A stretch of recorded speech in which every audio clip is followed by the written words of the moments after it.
Hi, Leslie Koo here. So far, there has not been any big improvement in terms of the military conflicts between Iran and the US. Pakistan continue to try to uh, make both sides sit down and agree to the peace agreements, the points in the agreements, so on and so forth. And China doesn't seem to have any concrete movements, announcement, so to speak, to ease the tensions, the military conflicts between Iran and the US. This is not easy for China to help. I'm sure Donald Trump, US President Donald Trump, talked to Chinese President Xi Jinping during his visit in China, like asking China to help. But it is not easy if the US just want Iran to sit down and say, okay, we agree to all the terms of the US, and that's it. And also we give our uranium to the US and open the Strait of Hormuz oil cargo shipments as per normal, like before the war. No, that's not going to happen. Right?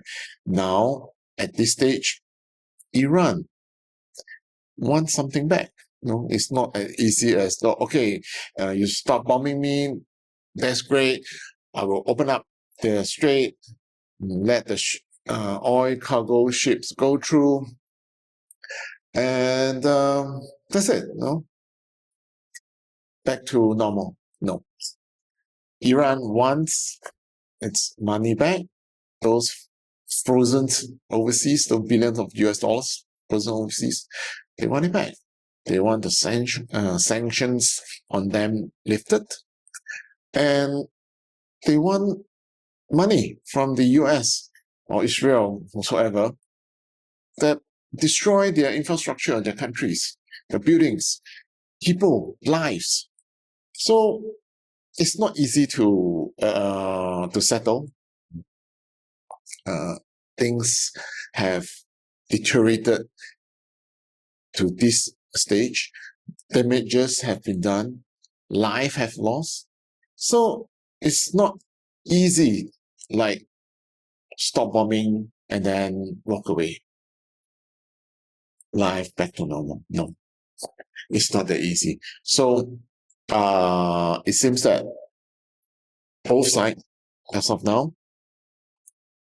are very strong in terms of what they want, both Iran and the US. Investors, traders, fund managers, sovereign funds will continue to watch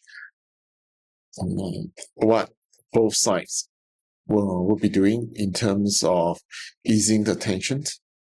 That's why the market sentiment will remain sensitive like previous weeks. And let's see what will happen to the oil and gold prices. Let's look at the oil price. This is the baseline. It's very much similar to last week.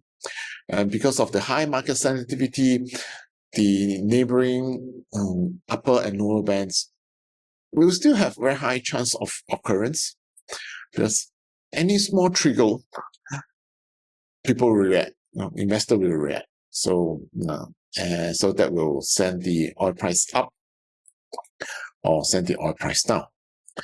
And on the whole, given the current sentiments, I still see that the bias is still towards the upward momentum of the oil price. So the oil, I will not say probability of the situations getting worse is definitely higher than the probability of the tensions between the two countries easing. So the bias is still towards the upward momentum of the oil price. Now let's look at the gold price. like last week, this is the baseline of the gold price. The market is still very sensitive, and that's also made the neighboring band, the upper and lower band of the baseline, has very high probability of occurrence. And for the gold price, my expectation is still the same. It's biased towards the downside risk. That means the downward momentum of the gold price. And this, because if the oil price goes up, oil importers will need to get more US dollars to buy 1 barrel. So that's why there is and selling off gold is one of the major ways to get US dollars. That's why the bias is towards the downward pressure on the gold price. On the whole, this is my outlook for the gold and oil price in the coming sessions. That's all for this video. Thank you for watching. See you in the next one. Cheers.